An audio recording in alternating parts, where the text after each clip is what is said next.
Crime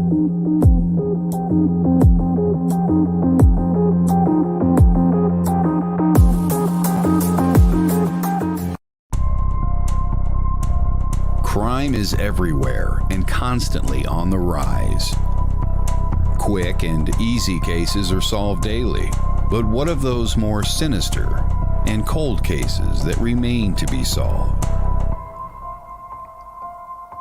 Join host Ashley and Candy as they dive into the horror of some of these cases and shed some light on what is truly behind the realm of darkness.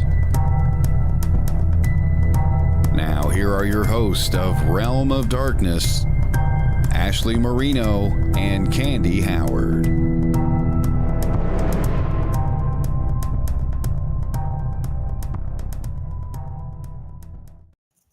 Hello, everyone. Welcome back.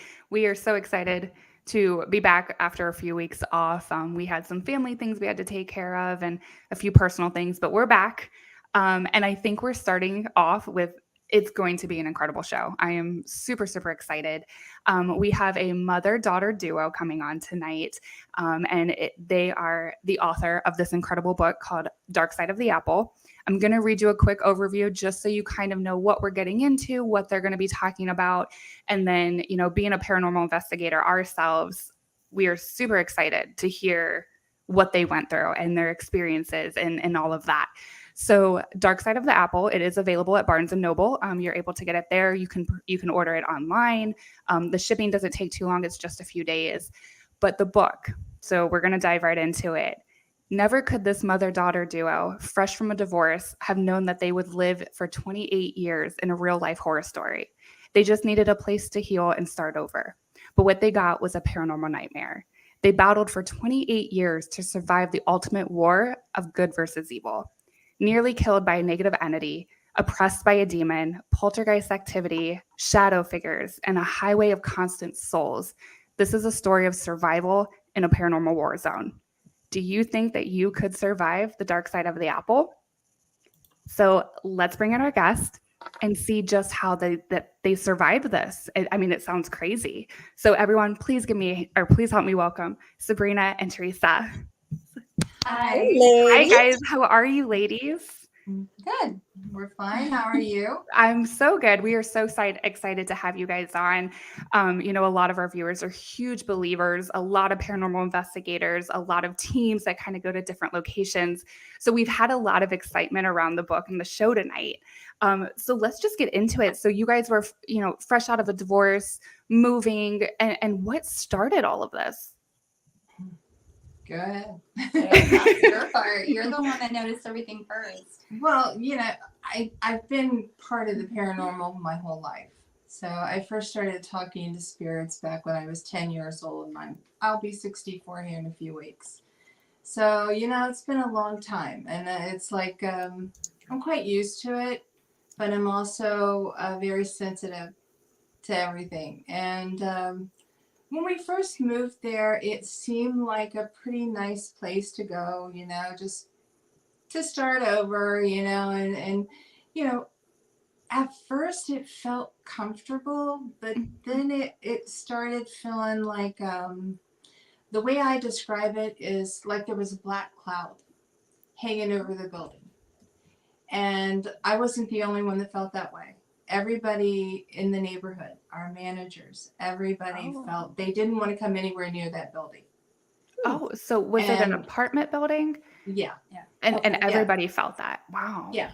There's actually 6 units in the building, and that particular unit. And there was, it just felt very, I don't know, uncomfortable. Very, you just didn't really always want to be there. But it wasn't, at first, nothing really was happening too much. But, we're investigators.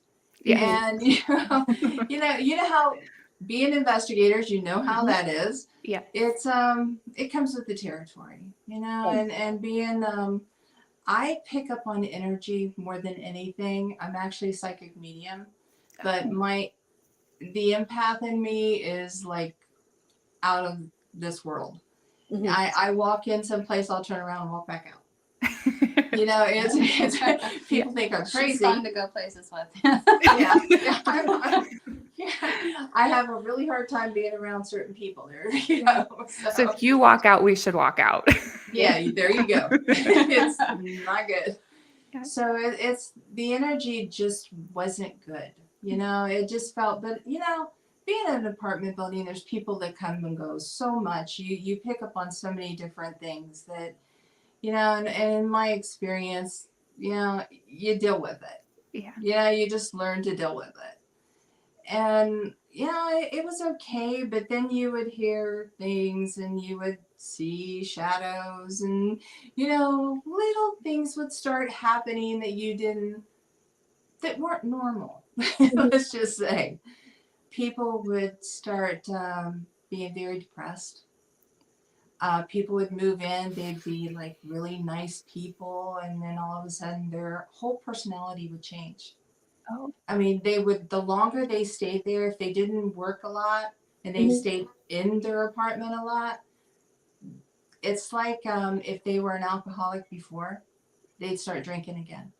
It's like it brought out the worst in everybody. It's like the way I know this probably sounds crazy to most people, but the way I describe it is that the building took on a life of its own. It's like a PK. It's like a PK to me. It's like we've had suicides in the building, several attempts of suicide. A lot of we had one woman that was doing a lot of witchcraft, and she wasn't doing it for the right reasons. And a lot of rituals being done. You know, I'm an alternative religion, so you know, doing that is not a problem for me. But when you do it for the wrong reasons, it is. Do you feel that some of those rituals kind of played into like the darkness around the building? Oh yeah, definitely. It did. It brought in a whole different. It's like it opened a door. Yeah, it did. Yeah. There were actually several portals in this building. Wow. And it was impossible to close them all. So it kind of seems like when you guys first moved in, it was very benign, but the longer you were there, the more it kicked up, and it just kind of got worse and worse over time. Now, Sabrina, this seems to be us. Everywhere we go, the paranormal's there. Yeah, I mean, it follows us everywhere. Well, and being a medium, you're kind of like a lighthouse for these souls. So they do, you know, they're attracted to you. They're going to find you. Oh, So I could see them following you everywhere. Yeah. Everybody wants to talk. Yeah. And you open yourself up to that, you're going to get it. So yeah. When you have so much tragedy happening all the time and so much depression, it kept feeding to the building. It just kept layer on top of layer on top of layer, feeding to that negative energy. Yeah. And eventually, you know, I mean, there may be a better way to describe it, but to me, you know what a PK is. And it's a lot of energy. And the building was being fed. And the more it was being fed, the darker it got. Gotcha. Now, Sabrina, how old were you when you guys moved into this building? And did you notice, like, was there a difference between the two of you and your personalities? I was 16 when we moved in there. I don't think I noticed anything right at first. I was so, you know, trauma from my parents' divorce and moving away from everything that I loved. And so I didn't notice anything right off. She would say that it felt heavy there. And I started to notice it as we lived there. It got worse and worse and worse for me. And that's when I really started coming into my own gifts too. I mean, I've been an investigator since I was 13 years old. We're hereditarily gifted. We're both mediums. I have some rare gifts. We're both empaths. So it's not like it was my first haunting. I've seen all that. I've been through all that in the houses we lived in, other places that, you know, when I go to work with her, and this place it was different. It was like, this was supposed to be home. This was supposed to be the healing place. And going in there sad. I think maybe we drew it on not only being mediums, but because we were depressed. We were going through the divorce and going through all the trauma that we went through with moving out of this, beautiful house and going into apartment living, and I don't have my dad anymore. But I don't think any differences started with us. Not at all. I mean, we actually got closer through all this. My mother's my hero. Through all of this, she's saved my life on many occasions through this. She keeps saying that, and I keep reminding her. No, that's a beautiful thing. That's a beautiful thing. It is. When she first said that to me, it just, I had tears. It's like, no, I just did what any mother would do. Right. You protect your kid. Yeah. And, we can see the emotion in your guys' faces now. And just reading, the overview in the beginning, I told Candy before we went live, I wanted to read that because you can feel the emotion in the overview. And what you guys went through is a lot of things that normal paranormal investigators themselves don't experience. Some people have never seen shadow figures. Some people have never experienced demonic energies or even negative energies. And then I myself and Candy, I don't know about you, but I've never heard of a negative energy or entity getting to the point of almost killing somebody. So the intensity of what you guys went there was crazy. It was off the charts. It was horrible. It was a real life horror story. I don't say that loosely. Yeah. It really was a real life horror story. There were many times where, if I'm honest, I thought about just to get away from it, just ending my own life, just to get out of it. Do you think that that's kind of why some of the other people, unfortunately, did succeed at that? Was because of these entities? Yeah. Could be, yeah. Yeah, I do. I do, because they moved in and they were fine. And then after a while, they weren't so fine. And they would get more and more depressed. And we had one man that lived there, and he actually killed himself and laid there for 3 days, wanting his girlfriend to find him. Oh, wow. And that was to get even with her, I guess. Well, there was more than one revenge suicide in the building. That's true. The young man. Man overdosed on purpose just to get revenge on his mother because they had a fight and she went on vacation. So it's almost like the house or like the building kind of played on everyone's like darkest moments or darkest secret. And I know I warned you guys ahead of time that we did have some questions come through before we went live. We had some viewers kind of reaching out. One of the viewers, and they did ask, would you be willing to share some of your experiences and kind of what you went through? Yeah. I know the one a lot of people want to know about is almost getting killed. Yes. There was she looked like a girl. This was not a human entity at all. I call her a she. She looked like a girl, very creepy corpse-like girl. And I saw her one night, and I won't go into extreme detail because I want people to get the book. Exactly. Yeah. Keep it to a minimum. Yeah. Buy the book, guys. I saw her, and she had been calling my name at night, and for over a long period of time, I thought it was over. And then all of a sudden, she just came back.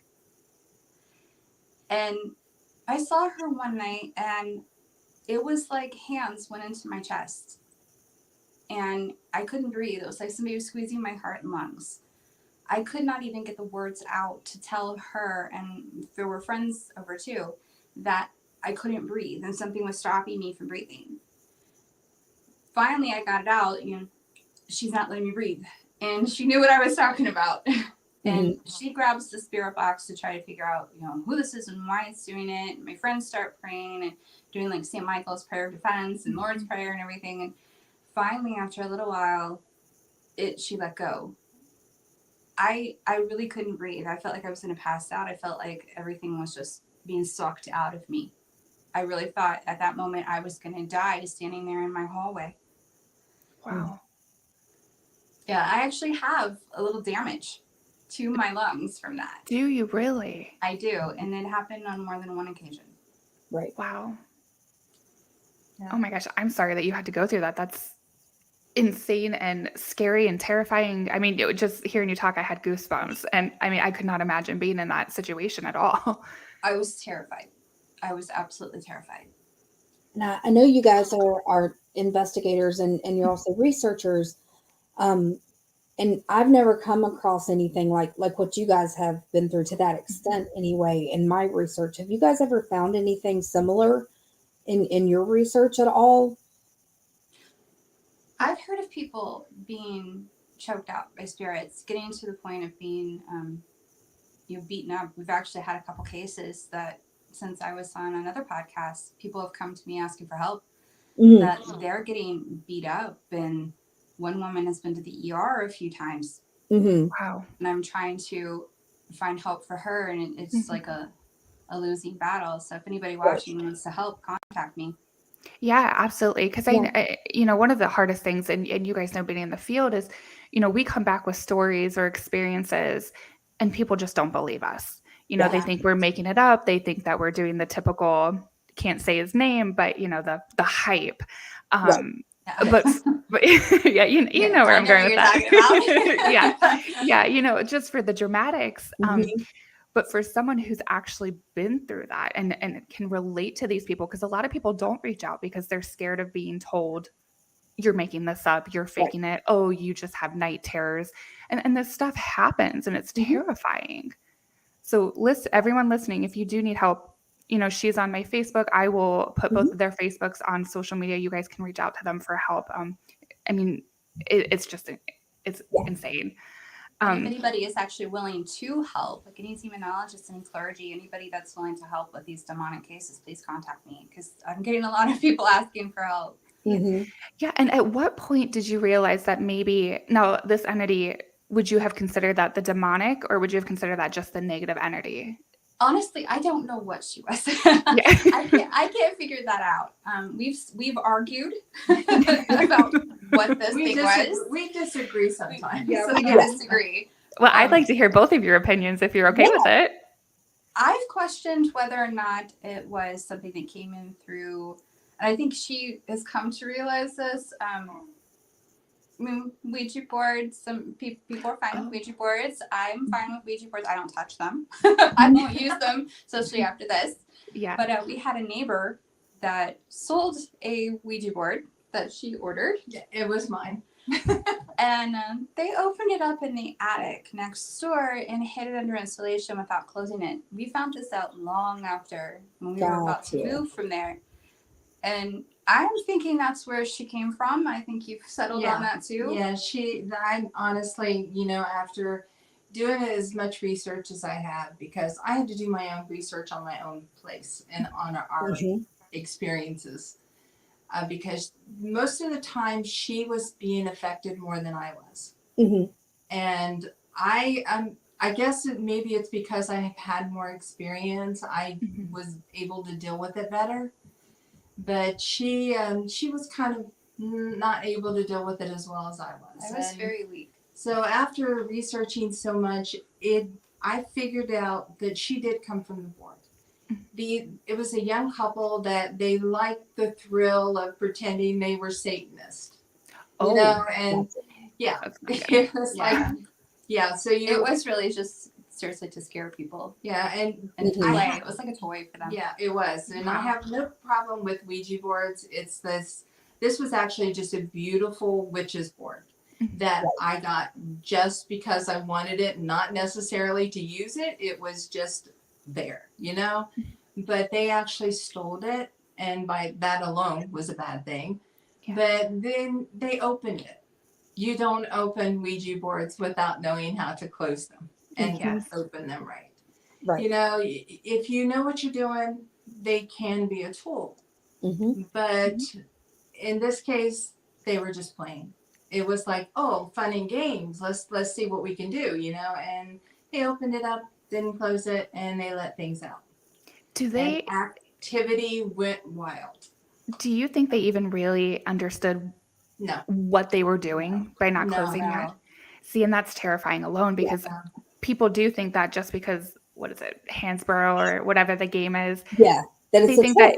that It's it's a a toy. toy, and they do this and then they just leave it, and then they get themselves into things they can't get themselves out of. And Sabrina, one of the things you just said is that you were weak. I do not feel that you were weak. In my experience, I feel, or I've noticed that these entities tend to go after children because now they're breaking you down, but then the mother, because if they can get to you, they're getting to the mom too, you know, and it's our nature to protect our children. So I'm going to be mean and I'm going to say, you are not weak. Don't ever say that again. It's not a weakness. No, it's that you're a target. They're actually using you as a tool to prey on a mother's vulnerability. Yes, because if they go after vulnerability as a mother. Because if they go after her, it's only affecting her. But when they go after the children, it affects now the child and the mother. So now there is kind of two birds with one stone. It's kind of like Superman's kryptonite. Yeah. The one way to get to a mother is through her children. Oh yeah. And unfortunately, spirits are intelligent beyond what they should be at some point. Agreed.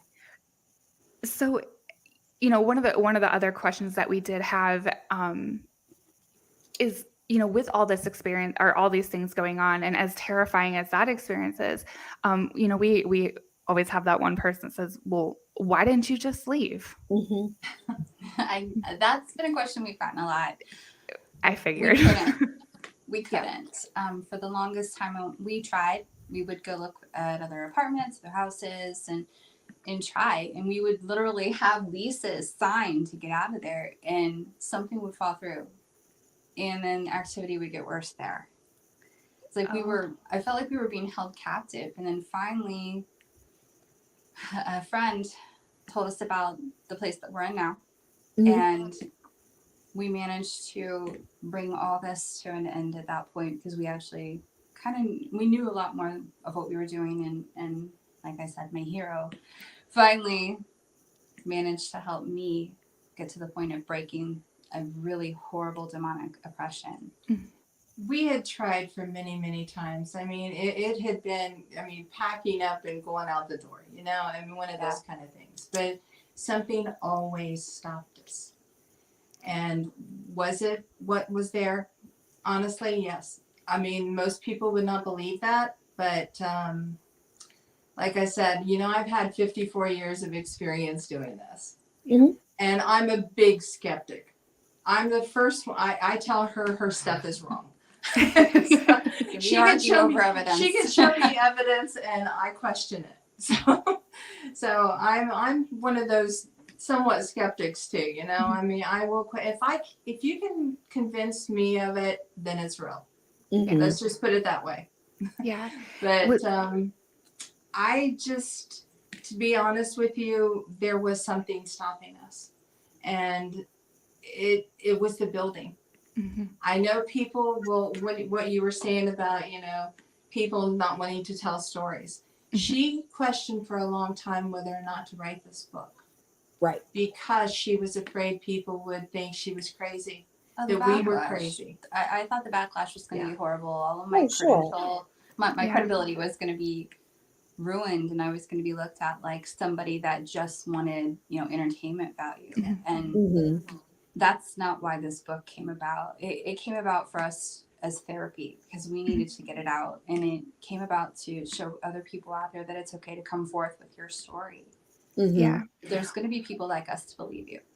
There are, and you know, it's crazy that you say that because, like I said earlier, there are a lot of people that be like, "Oh, you didn't see that. That didn't happen. You guys are faking evidence." You know, but the paranormal world has gotten so much bigger and more accepted. And you know, it's fun. It's not funny, but you guys are not the first that I've heard this. There was a man in Washington that had poltergeist activity, and they were being injured, and they were being thrown downstairs, and things thrown at them, and knives thrown at them, and they had that well-known group I won't speak of come in and investigate. They were there for 10 minutes and left and told him that he was crazy. So it took him a long time to come out too. So, you know, writing this book, you're going to help people that you probably don't even realize.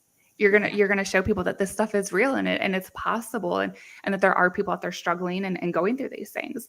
And it's at some point, and I guess I can make this a question, is, at any point, because I know others have thought this, did you ever sit back and be like, is it me?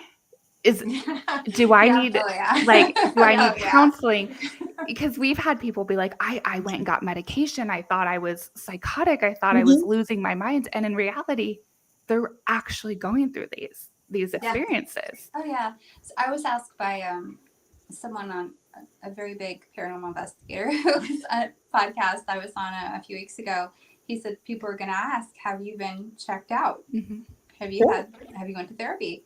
Yes, I have. I am totally fine. Yeah. I'm a little traumatized from what I lived through, but I'm totally fine. Yeah. Well, and the trauma, that's understandable. I think all of us would. For being able to write a book and write what you went through, I don't think many of us would have been able to do that after that experience. But while you guys were there, did you ever do any type of research on the building or the land or the surrounding area to see what could have caused this, alone from, or aside from just maybe the Ouija board and the witch activity? Did you ever find anything that may have started it? Well, what I found out was that it used to be swampland. Mm-hmm. What was there before the swampland? I couldn't figure it. I couldn't find out. Oh, and what was there between swampland and what was and there between? It was very secretive. But we also found out that because we became friends with some of the people that managed there, and we still are friends with them, and they're starting to tell us their stories that they had. So our building wasn't the only building that was haunted. The whole place was. We actually saw spirits out in the parking lot, walking around. There were spirits out. I mean, we've seen shadow figures out in the parking lot. You know what I mean? One of our managers bought the book and she said, I've got to tell you my stories. Yeah. She just, they had to move. They couldn't handle it. They couldn't stay there and manage anymore. Wow. And we had one that said she won't go near the building. She refuses to go anywhere in the building. Because of the experiences. Yeah. And the strangest thing is that when we would leave to go to work or something, we would be fine while we were out.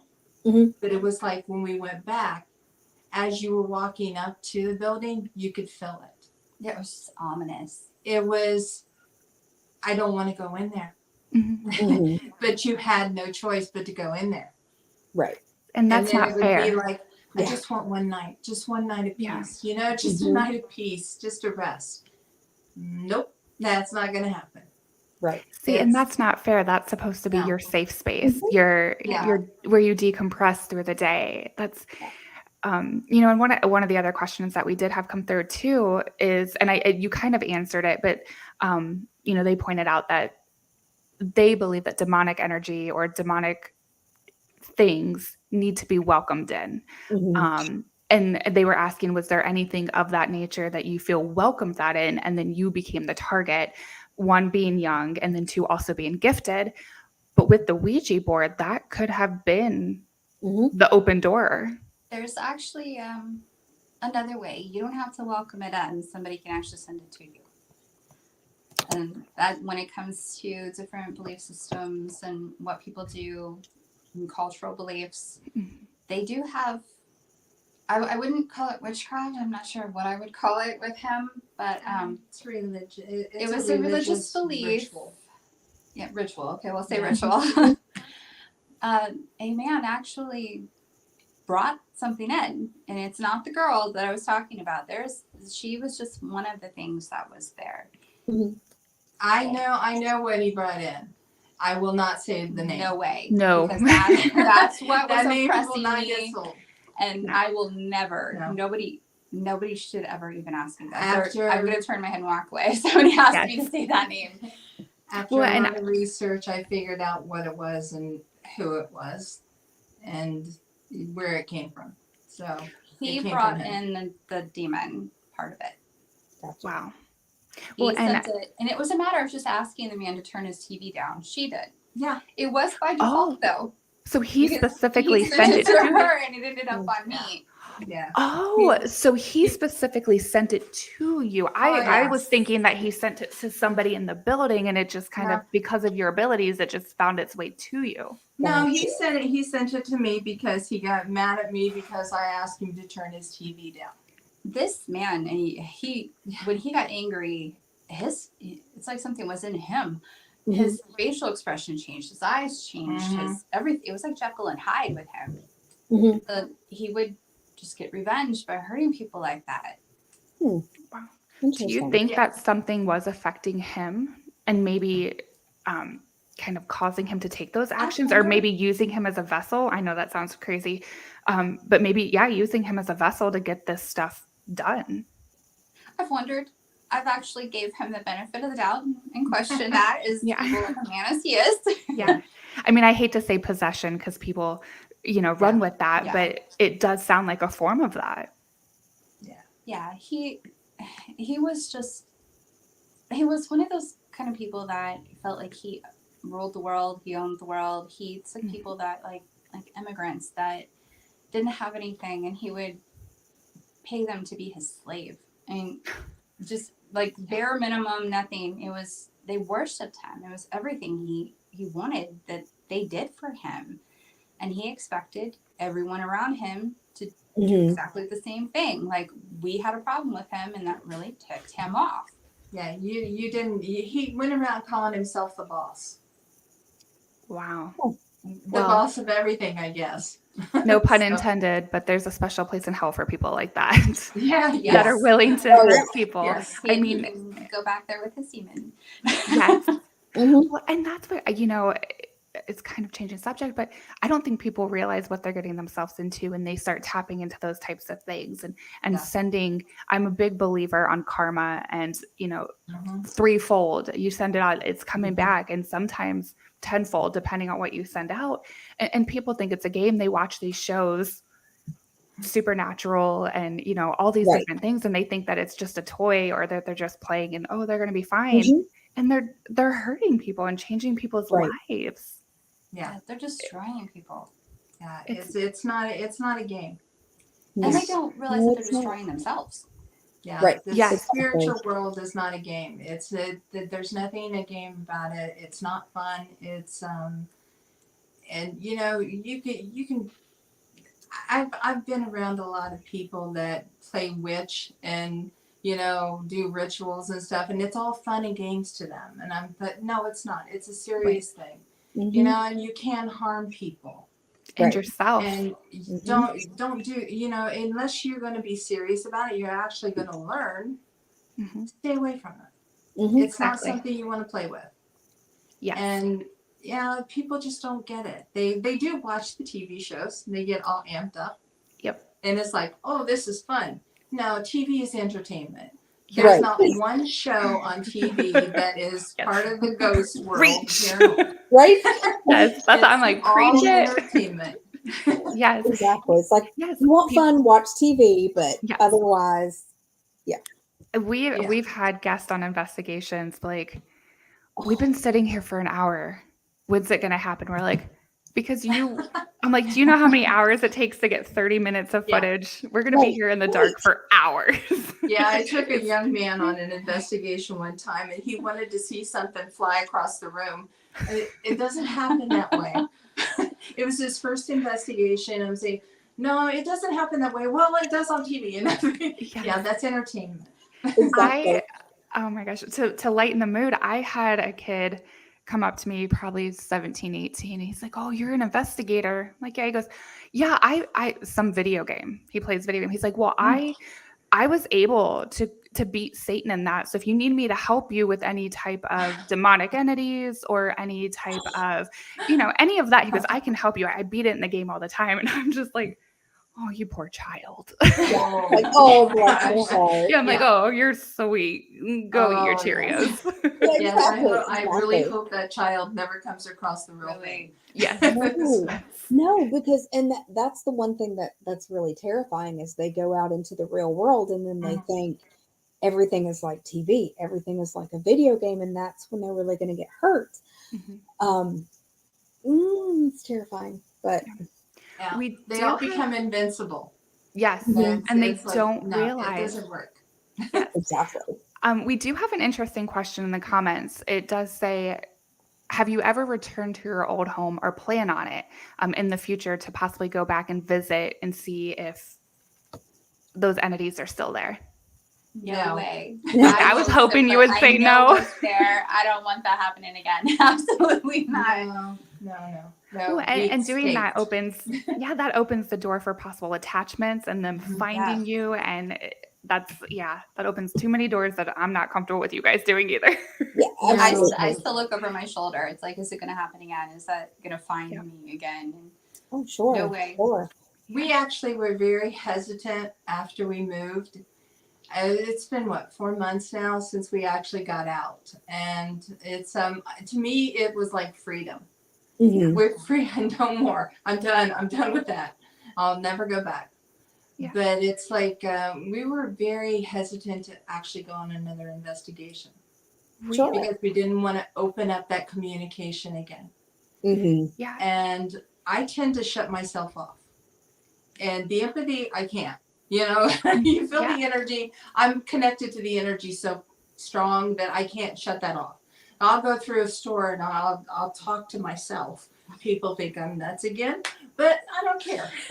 So, you know, I have to deal with it, right? Yeah. But I the rest I try to shut off. But I going on an investigation, that's what we do. We've been doing this for so long, and we've helped so many people over the years that, to walk away from it completely would actually be unfair to those people that we help.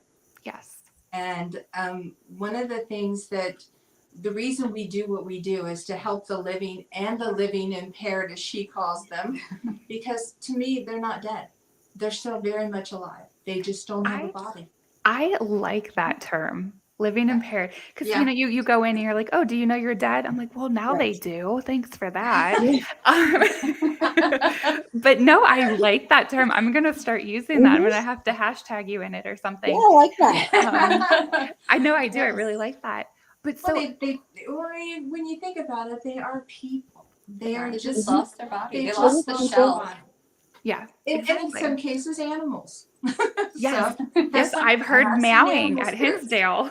Mhm. Yeah, there are animal spirits. So they just So- don't have their bodies, so they're still very much alive. Yes. So do you think that because you guys are both in the paranormal field, you founded a paranormal group, do you think that your experiences make you different when you're investigating compared to people that have never experienced things like that? Or do you now look at it in a different light to try and keep yourself safe? Things are very different with us now when we investigate. I do look at it a little differently. I'm more careful than I was before. I would not cleanse every time. I wouldn't do too much protection before, no matter how much I got, lectured by mom. But now I look at things very differently, and I, not to pat ourselves on the back here, we were really good investigators to begin with, but I think it actually made us better investigators. We're looking for the little signs that we noticed there to show that something is more negative. Yeah. Things can't, hide as much and disguise as much to us now. Yeah, I think you're right. It's just that it's not as easy to get over on us. Yeah. I've often said, when you come across a demon, you're going to know it. Too many people go demon, demon, demon, and it's like, Yes. It's actually very rare. No, it's just a very mean spirit. Okay? Yes. It's just they were mean when they were alive. They're mean when they're dead. So, Yes. Mhm. That is what I say all the time when people people instantly jump to demon, and I think that's because of the culture and the media and all the things that we see. But that's how we explain it too with our group is like you have some really sweet, amazing people, so you're gonna have sweet, amazing spirits, but then you have these like a-holes when they were alive, and they're still gonna be jerks when they're dead. Yeah. And people, for some reason, the minute something goes negative, or Candy's laughing because I say it all the time, but the minute something goes bad, they're like, oh, it's a demon. I'm like, not everything you walk into is a demon. No. Well, they But, have better things to trust do me. than to sit in an empty house and go, "Hey, what's up? Let me poke at you." Yeah. No. No. Trust me, if you come across a demon, you're gonna know it. Yeah. I do. I'm There's gonna calling be you guys. No question. Yeah. There'll be no question at all. No, The if I thing about ever it is do, I'm calling you guys and be like, please help me. You go right ahead and call us. We'll be people there. truly forget that they forget the human part of it. Like, like we all were talking about earlier, they're people. And if they were a jerk on this side of the veil, they're a jerk on that side of the veil. Just because they lost their meat suit doesn't mean anything changed. Yeah. And sometimes they're more of a jerk because they're more free to do things. Or they're angry.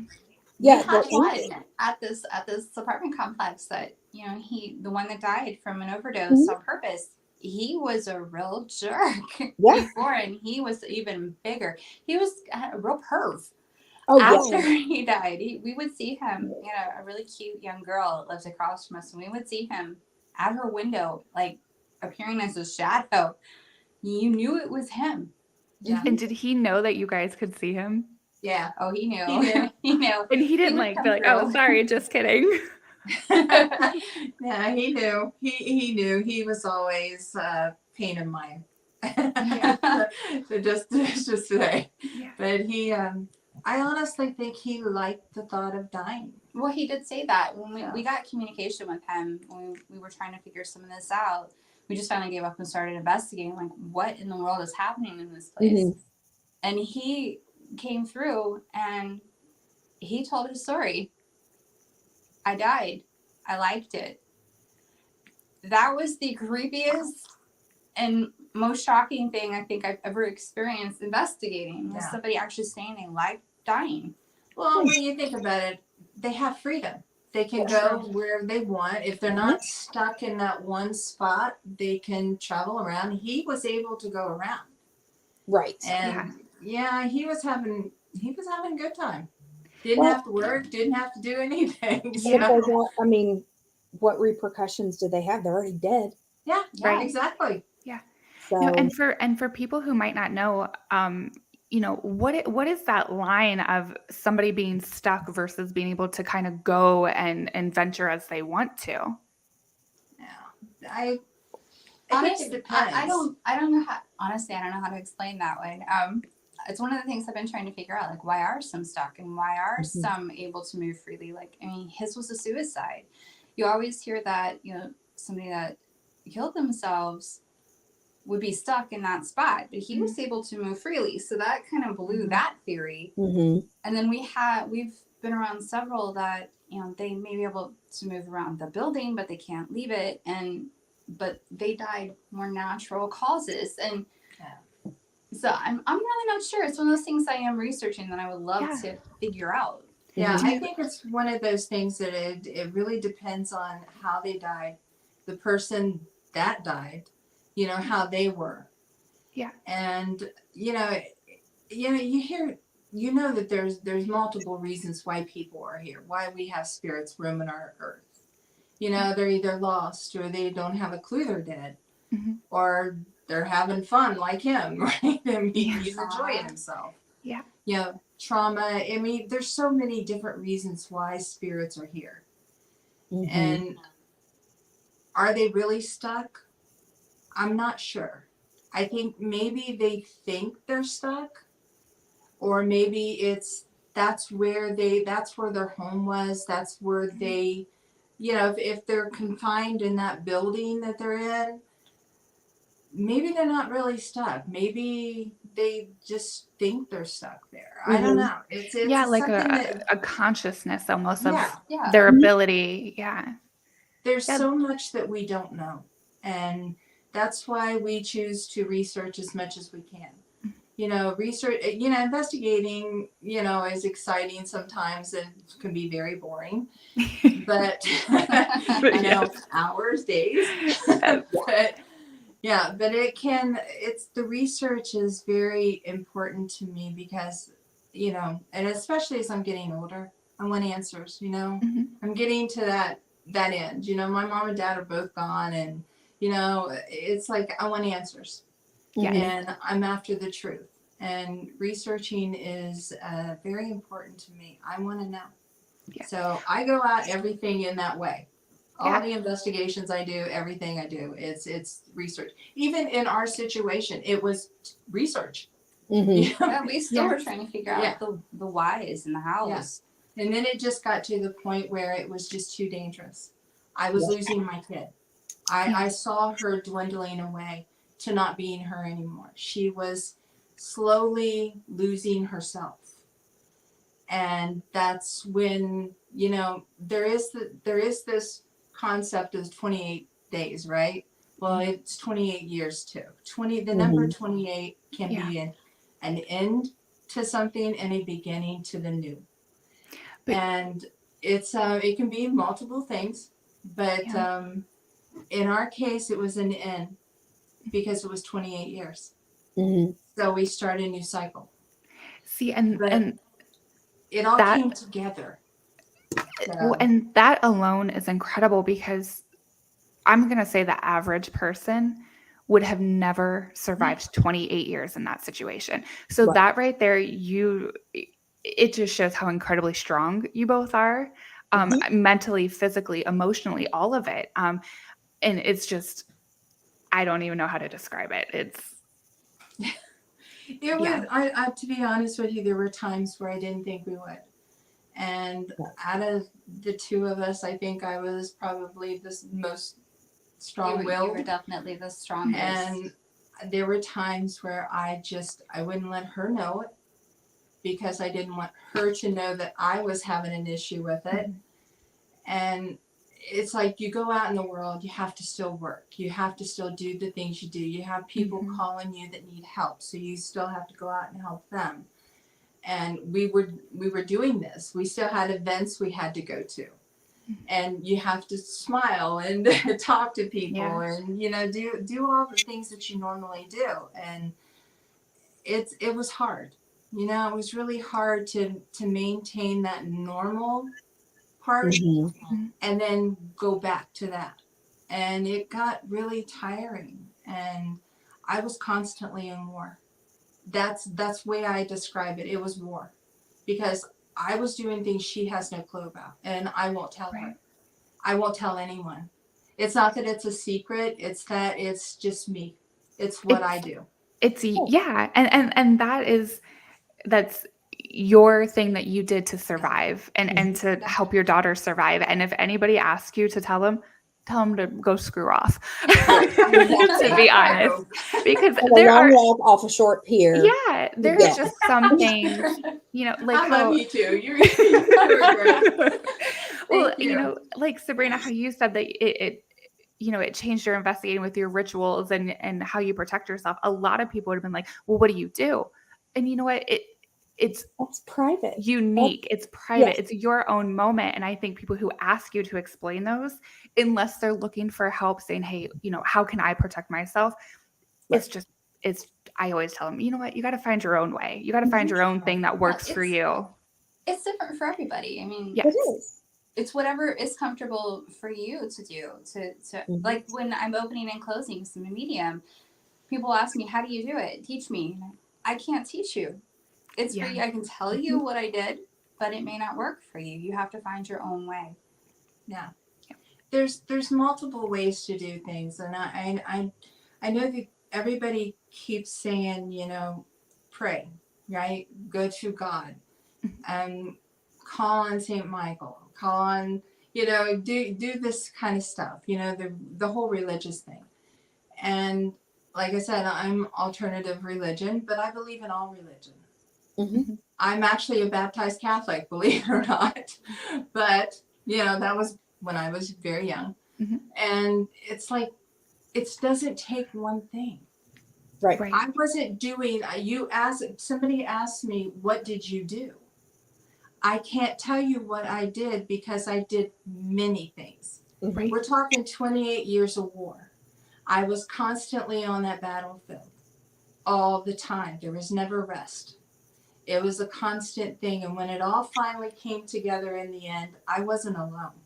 Mm-hmm. I had many, I'm part Cherokee. So I had many people with me.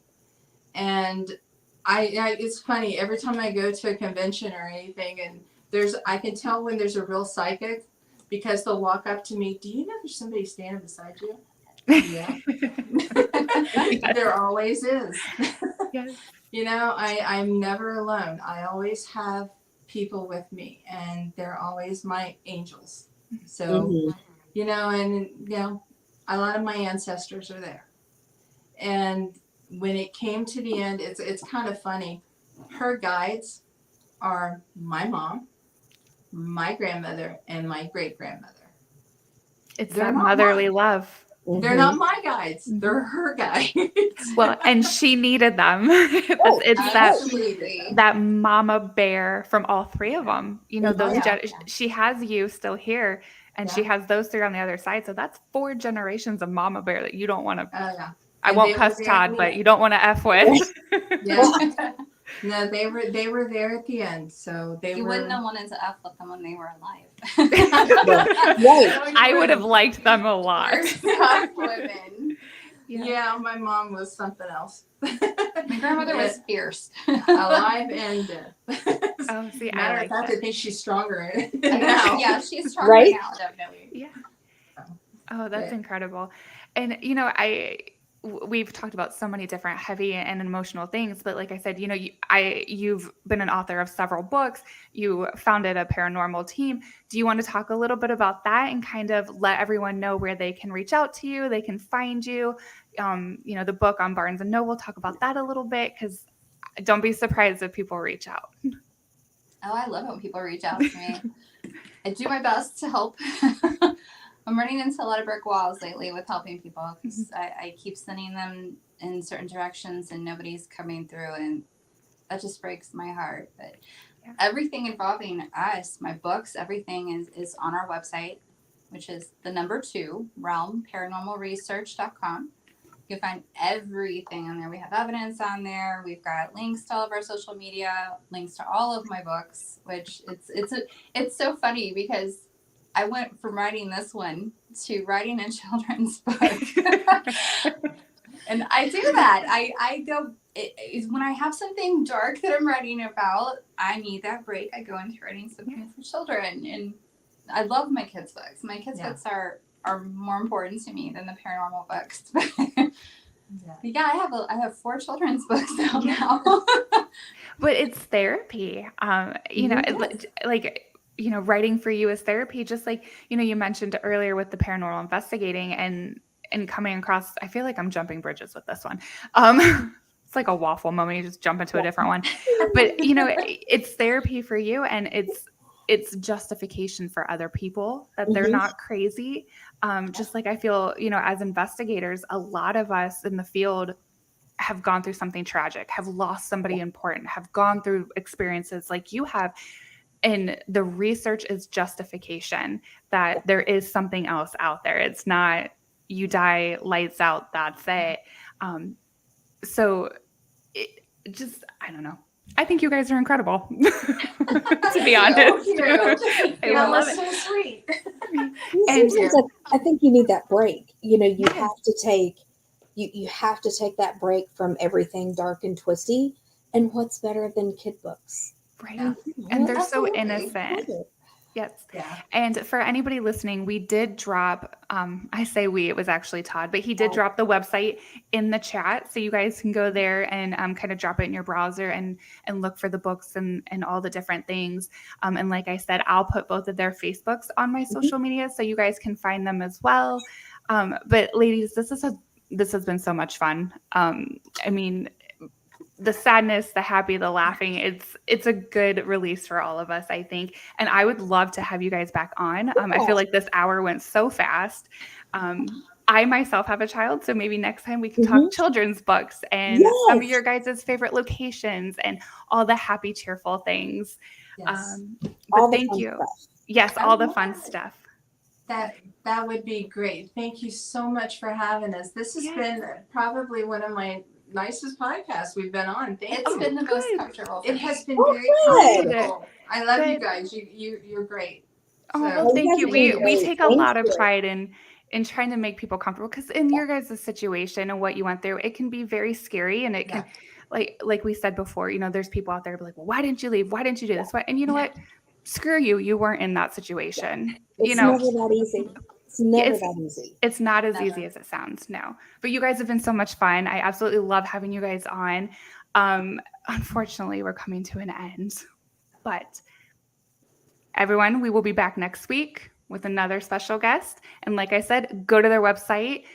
Dark Side of the Apple is on Barnes & Noble. I was just on there. Mine's coming in Wednesday. So I want to chat with all of you once you read the book and kind of share our Yes. feelings. I've read the reviews and it is a 5-star reviewed book. Lots of people talking about their heart racing and all these crazy emotions that they're going through. So I think that would be fun to also discuss. But thank you again, ladies. And until next week, we will see you guys later. Thank Bye, you. guys. Bye. Bye. The truth is here and now on WLTK-DB Talk Radio at WLTK-DB.com.